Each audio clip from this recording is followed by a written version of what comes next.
السلام علیکم ورحمۃ اللہ وبرکاتہ۔ الحمد للہ رب العالمین والصلاة والسلام علی سید المرسلین، اما بعد فاعوذ باللہ من الشیطان الرجیم، بسم اللہ الرحمن الرحیم۔ برادران عزیز و معزز خواتین، آج کی اس نشست میں سورۃ الاحزاب کی آیت نمبر 51 اور 52 کا ترجمہ و تفسیر پیش کرنے کی سعادت حاصل کی جائے گی۔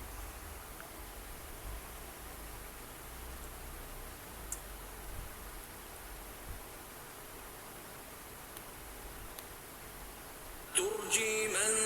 تشاء منهن وتؤوي إليك من تشاء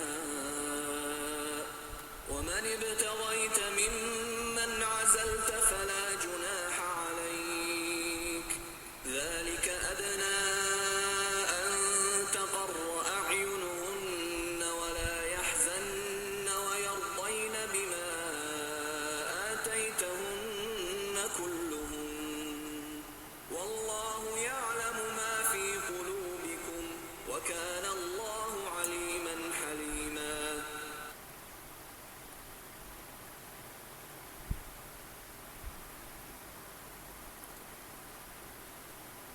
لا يحل لك النساء من بعد ولا أن تبدل بهن من أزواج ولو أعجبك حسنهن إلا ما ملكت يمينك وكان الله على كل شيء رقيبا۔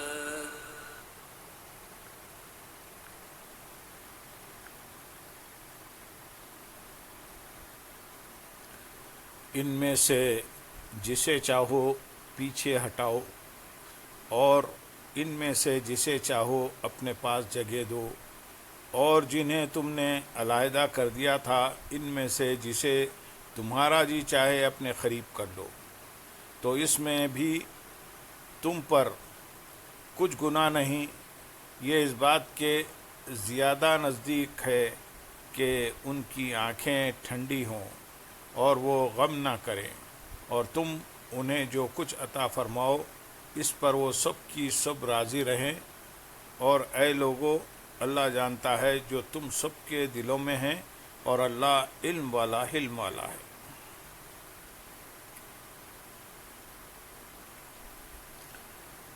اس سے پہلی آیت میں ان عورتوں کا بیان ہوا جن سے نکاح کرنا اللہ تعالیٰ نے اپنے حبیب صلی اللہ علیہ وسلم کے لیے حلال فرمایا، اور اس آیت میں ازواج مطہرات رضی اللہ تعالیٰ عنہن کے ساتھ سلوک کے حوالے سے آپ صلی اللہ علیہ وسلم کو دیے گئے خصوصی اختیار بیان کیے جا رہے ہیں۔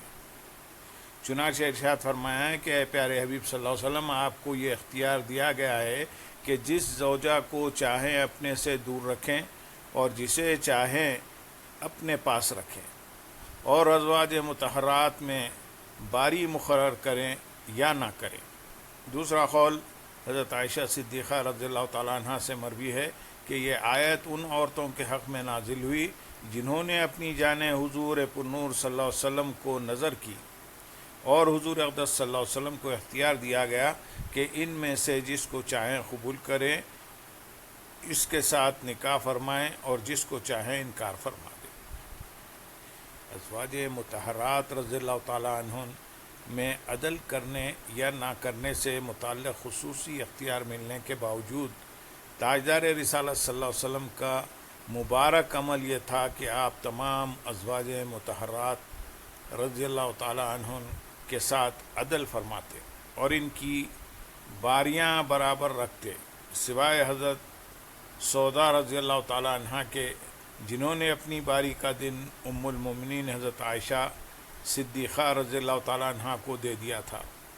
اور بارگاہ رسالت صلی اللہ علیہ وسلم میں عرض کیا تھا کہ میرے لیے یہی کافی ہے کہ میرا حشر آپ کی ازواج مطہرات رضی اللہ تعالیٰ عنہن میں ہو۔ سرکار دو عالم صلی اللہ علیہ وسلم کے اس عمل مبارک میں بعد والے لوگوں کے لیے بڑی نصیحت ہے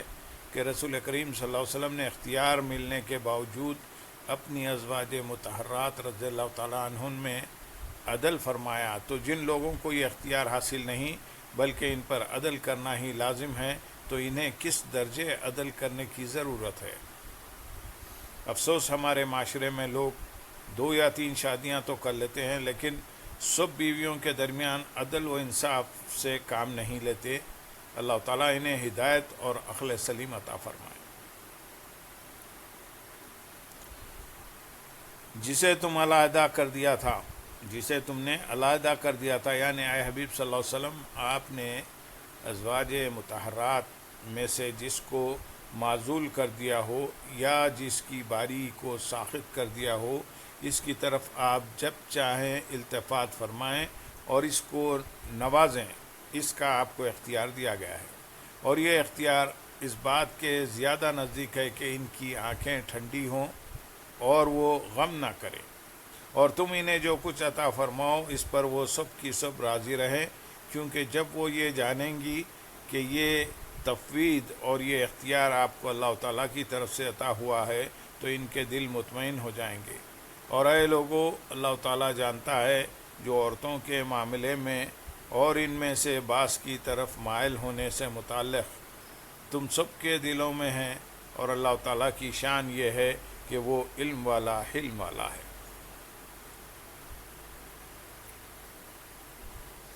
آیت نمبر 52 میں ارشاد ہے، ان کے بعد مزید عورتیں تمہارے لیے حلال نہیں، اور نہ یہ کہ ان کی جگہ اور بیویاں بدل لو، اگرچہ تمہیں ان کا حسن پسند آئے، مگر تمہاری کنیزیں جو تمہاری ملکیت میں ہو، اور اللہ ہر چیز پر نگہبان ہے۔ یعنی اے حبیب صلی اللہ علیہ وسلم آپ کے نکاح میں موجود ان 9 ازواج مطہرات کے بعد جنہیں آپ نے اختیار دیا تو انہوں نے اللہ تعالیٰ اور رسول کریم صلی اللہ علیہ وسلم کو اختیار کیا۔ مزید عورتیں آپ کے لیے حلال نہیں، اور نہ یہ حلال ہے کہ انہیں طلاق دے کر ان کی جگہ دوسری عورتوں سے نکاح کر لیں۔ ان ازواج مطہرات رضی اللہ تعالیٰ عنہن کی یہ عزت افزائی اس لیے ہے کہ جب حضور اقدس صلی اللہ علیہ وسلم نے انہیں اختیار دیا تھا تو انہوں نے اللہ تعالیٰ اور رسول کریم صلی اللہ علیہ وسلم کو اختیار کیا اور دنیا کی آسائشوں کو ٹھکرا دیا، چنانچہ رسول اکرم صلی اللہ علیہ وسلم نے انہی پر اکتفا فرمایا، اور عمر مبارک کے آخر تک یہی ازواج مطہرات رضی اللہ تعالیٰ عنہن حضور پرنور صلی اللہ علیہ وسلم کی خدمت میں رہیں۔ حضرت عائشہ صدیقہ اور حضرت ام سلمہ رضی اللہ تعالیٰ عنہما سے مروی ہے کہ آخر میں حضور انور صلی اللہ علیہ وسلم کے لیے حلال کر دیا گیا تھا کہ جتنی عورتیں سے چاہے نکاح فرمائیں۔ اس صورت میں یہ آیت منسوخ ہے۔ مگر تمہاری کنیزیں جو تمہاری ملکیت میں ہوں، یعنی ان ازواج مطہرات رضی اللہ تعالیٰ عنہن میں سے کسی کو طلاق دے کر دوسری عورت سے نکاح کرنا حلال نہیں، اگرچہ آپ کو اس کا حسن و جمال پسند آئے، البتہ آپ کی وہ کنیزیں جو آپ کی ملکیت میں ہوں وہ آپ کے لیے حلال ہیں، اور اللہ تعالیٰ ہر چیز پر نگہبان ہے، اس لیے کوئی شخص اللہ تعالیٰ کی حدوں سے تجاوز نہ کرے۔ اس کے بعد حضرت ماریہ خبطیہ رضی اللہ تعالیٰ عنہ حضور اکرم صلی اللہ علیہ وسلم کی ملک میں آئیں، اور ان سے حضور انور صلی اللہ علیہ وسلم کے فرزند حضرت ابراہیم رضی اللہ تعالیٰ عنہ پیدا ہوئے، جنہوں نے چھوٹی عمر میں وفات پائی۔ اللہم صلی علی سیدنا محمد وعلی آل سیدنا محمد وبارک وسلم، وآخر دعوانا ان الحمد للہ رب العالمین۔ سبحان ربک